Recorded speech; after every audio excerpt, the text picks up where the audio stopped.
আসসালামু আলাইকুম সুপ্রিয় শিক্ষার্থীবৃন্দ। আজকের এই শর্ট ক্লাসে so that, in order that, so as to এবং so plus adjective or adverb plus that এই ফ্রেজগুলোর ব্যবহার তুলে ধরব ইনশাআল্লাহ। So that, in order that, so as to এবং so plus adjective or adverb plus that এই ফ্রেজগুলো সাধারণত কোনো উদ্দেশ্য বা আকাঙ্ক্ষা প্রকাশ করতে ব্যবহৃত হয়। তবে এদের মধ্যে সুনির্দিষ্ট কিছু পার্থক্য রয়েছে। এই পার্থক্যগুলো বিবেচনায় রেখে ফ্রেজগুলোর ব্যবহার তুলে ধরছি। ইউসেজ অফ সো দ্যাট অর্থাৎ সো দ্যাট এর ব্যবহার সাধারণত কোনো উদ্দেশ্য অথবা কাজের ফলাফল নির্দেশ করতে সো দ্যাট ব্যবহৃত হয়। স্ট্রাকচারটি হলো action plus so that plus result, অর্থাৎ সো দ্যাটের আগে কোনো কাজ এবং তারপরে তার ফলাফল নির্দেশ করে সাধারণত। অর্থাৎ action plus so that plus রেজাল্টের স্ট্রাকচারটি হলো সাবজেক্ট প্লাস ক্যান অথবা কুড টেন্স অনুযায়ী প্লাস ভার্বের প্রেজেন্ট ফর্ম প্লাস বাকি অংশ ব্যবহৃত হয়। অর্থাৎ যদি সো দ্যাটের আগের অংশটি প্রেজেন্ট সিম্পল হয় তাহলে ক্যান ব্যবহৃত হয়, এবং যদি আগের অংশটি পাস্ট সিম্পল হয় তাহলে পরের অংশে কুড ব্যবহৃত হয়। যেমন number 1, I studied hard so that I pass the exam.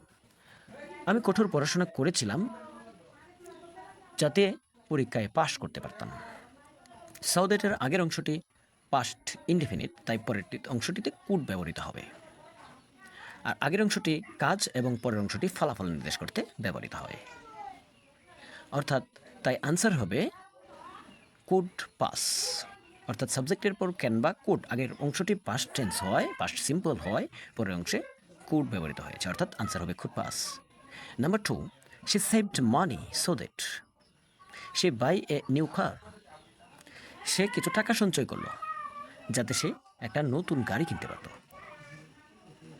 আগের অংশটি কার্যক্রম এবং পরের অংশটি তার ফলাফল নির্দেশ করতে ব্যবহৃত হয়েছে।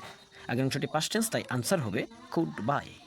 নাম্বার 3, হি ওয়ার্কস হার্ড সে কঠোর পরিশ্রম করে সো দ্যাট যাতে হি শাইন ইন লাইফ সে জীবনে উন্নতি লাভ করতে পারে। আগের অংশটি প্রেজেন্ট সিম্পল, তাই পরের অংশে ক্যান হবে অ্যান্সার, এবং পরের অংশটি ফলাফল নির্দেশ করতে ব্যবহৃত হয়েছে। সুতরাং অ্যান্সার হবে can shine. Usage of in order that অর্থাৎ এখন আমরা ইন অর্ডার দ্যাট এর ব্যবহার করব। ইন অর্ডার দ্যাট ফ্রেজটি সো দ্যাটের তুলনায় অধিক ফর্মাল এবং রিটেন ইংলিশে এর অধিক ব্যবহার লক্ষ্য করা যায়। এটি সাধারণত কোনো কাজের উদ্দেশ্যকে নির্দেশ করে। It is usually followed by may or might when expressing a future action or possibility. যখন ভবিষ্যতের কোনো কাজ বা সম্ভাবনা প্রকাশ করতে ব্যবহৃত হয় তখন এই ফ্রেজটি মে অথবা মাইটকে ফলো করে থাকে, অন্যথায় ক্যান অথবা কুড হতে পারে। স্ট্রাকচারটি হলো action plus in order that plus result, অনেকটা সো দ্যাটের স্ট্রাকচারের মতোই। Action plus in order that plus পরবর্তী অংশ ফলাফলের অংশটি হবে সাবজেক্ট প্লাস মে অথবা মাইট, ক্যান অথবা কুড প্লাস ভার্বের প্রেজেন্ট ফর্ম। যেমন he is tracking a course in order that সে একটি কোর্স সম্পন্ন করছে যাতে হি ইমপ্রুভ হিজ স্কিলস যাতে সে তার দক্ষতা বাড়াতে পারে। তাই এখানে আনসার হবে মে ইমপ্রুভ, কারণ সে কোর্সটি সম্পন্ন করছে দক্ষতা বাড়ানোর লক্ষ্যে, অর্থাৎ এখানে দক্ষতা বাড়ানোর সম্ভাবনা রয়েছে এই কোর্সটি করলে, তাই আনসার হবে may improve. Number 2, they turn down their voice তারা তাদের কণ্ঠস্বরকে নিচু করল ইন অর্ডার দ্যাট যাতে দে হিয়ার দ্য অ্যানাউন্সমেন্ট যাতে তারা ঘোষণাটি শুনতে পারে। অর্থাৎ কণ্ঠস্বর নিচু করেছে তারা এই জন্যই যে দেখা ঘোষণাটি তারা শুনতে পারে, অর্থাৎ একটা উদ্দেশ্যেই তারা কণ্ঠস্বরকে নিচু করেছে। তাই এখানে ওই রেজাল্টের ফলাফলটিতে সাবজেক্ট প্লাস ক্যান অথবা কুড প্লাস প্রেজেন্ট ফর্ম অনুযায়ী আনসার হবে। যেহেতু আগের অংশটি পাস্ট টেন্স তাই হবে কুড হিয়ার, অর্থাৎ আনসার হবে could hear. Usage of so plus adjective অথবা অ্যাডভার্ব প্লাস দ্যাট অর্থাৎ সো দ্যাট অর্থ হয় এতই যে। সাধারণত কোনো কিছুর মাত্রা বা তীব্রতা নির্দেশ করতে দুটি ক্লজ প্রদর্শন করতে সো প্লাস অ্যাডজেক্টিভ অথবা অ্যাডভার্ব ব্যবহৃত হয়। ইহা একটি সুনির্দিষ্ট ফলাফল প্রকাশ করে এবং ক্লজের উপর অধিক গুরুত্ব আরোপ করে। স্ট্রাকচারটি হলো সো প্লাস অ্যাডজেক্টিভ অথবা অ্যাডভার্ব প্লাস স্টেট, তারপরেই রেজাল্ট বা ফলাফল ব্যবহৃত হবে। যেমন number 1, she was so tired that she mode. So tired that, এখানে প্রথম অংশটি পাস্ট টেন্স হয়, তারপরের অংশটিতে কুড ব্যবহৃত হবে। এবং সে এতই ক্লান্ত ছিল যে সে নড়াচড়া করতেই পারত না, অর্থাৎ তার ক্লান্তির মাত্রা ছিল অনেক বেশি। অর্থাৎ এখানে মাত্রা প্রকাশ করতে সো অ্যাডজেক্টিভ দ্যাট ব্যবহৃত হয়েছে। আগের অংশটি পাস্ট টেন্স হয়, পরের অংশতে কুড ব্যবহৃত হবে, অর্থাৎ আনসার হবে কুড নট মুভ। অর্থাৎ সে এতই ক্লান্ত ছিল যে সে নড়াচড়াই করতে পারল না। Number 2, he speaks so softly that, সে এতই কোমল সুরে কথা বলে যে আই হার্ডলি হিয়ার হিম, আমি সহজে তার কথাই শুনতে পারি না। সো সফটলি দ্যাট অর্থাৎ তার কথার মাত্রাটা ছিল খুবই, বা তীব্রতাটা ছিল খুবই কম। তাই এখানে আমরা পরবর্তী অংশে যে রেজাল্ট অংশটি ব্যবহার করব সাবজেক্টের পরে ক্যান অথবা কুড, অর্থাৎ আনসার হবে can here.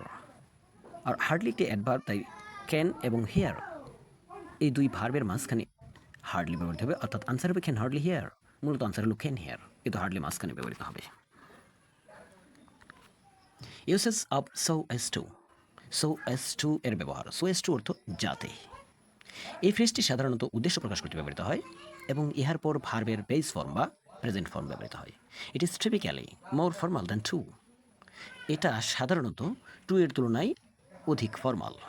And is used often used in written context, এবং প্রায় রিটেন ইংলিশে সেটা ব্যবহৃত হয়, অর্থাৎ রিটেন ইংলিশে এর ব্যবহার বেশি লক্ষ্য করা যায়। স্ট্রাকচারটি হলো action plus so as to plus verb, অর্থাৎ ভার্বের present form. She works hard, সে কঠোর পরিশ্রম করে। সো এস টু, এখন সে কঠোর পরিশ্রম করে একটা অ্যাকশন, সো এস টু যাতে, উদ্দেশ্য অ্যাচিভ হার গোলস, তার লক্ষ্য অর্জন করতে পারে। তা সো এস টু এর পরে ভার্বের প্রেজেন্ট ফর্ম ব্যবহৃত হবে, তাই আনসার হবে অ্যাচিভ, শুধু present form. Number 2, I left the place early, আমি একটু আগে আগে স্থানটি ত্যাগ করলাম, সো এস টু যাতে অ্যাভয়েড ট্রাফিক, আমি ট্রাফিককে পরিহার করতে পারি। সো এস টু এরপরে এখানেও ভার্বের প্রেজেন্ট ফর্ম ব্যবহৃত হবে, অর্থাৎ এখানে পূর্ববর্তী অংশ যে কোনো টেন্সে হোক না কেন সো এস টু এর পরে সর্বদাই প্রেজেন্ট ফর্ম ব্যবহৃত হবে। ডিফারেন্সেস অ্যাট এ গ্ল্যান্স, এক নজরে এই ফ্রেজগুলোর পার্থক্য তুলে ধরছি। So that is commonly used for informal language and to describe result. So that সাধারণত ইনফর্মাল ল্যাঙ্গুয়েজ ব্যবহৃত হয় বেশিরভাগ ক্ষেত্রেই এবং ফলাফলকে বর্ণনা করে, ফলাফল নির্দেশ করে।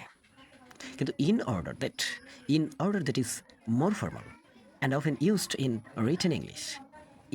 order that অপেক্ষাকৃত অধিক ফর্মাল এবং সেটা সাধারণত রিটেন ইংলিশে বেশি ব্যবহৃত হয়। So plus adjective or adverb plus state emphasizes the degree or extent of something leading to a specific result. সাধারণত কোনো কাজের সুনির্দিষ্ট ফলাফলের মাত্রা এবং তীব্রতা প্রকাশ করতে so plus adjective or adverb plus state ব্যবহৃত হয়, এবং এটি সাধারণত এই কোনো কাজের মাত্রা বা ডিগ্রিটাকে খুব জোরদার করতে ব্যবহৃত হয় এবং দ্বিতীয় ক্লাসটির উপর অধিক গুরুত্ব আরোপ করতে ব্যবহৃত হয়। So as to is used for expressing purpose.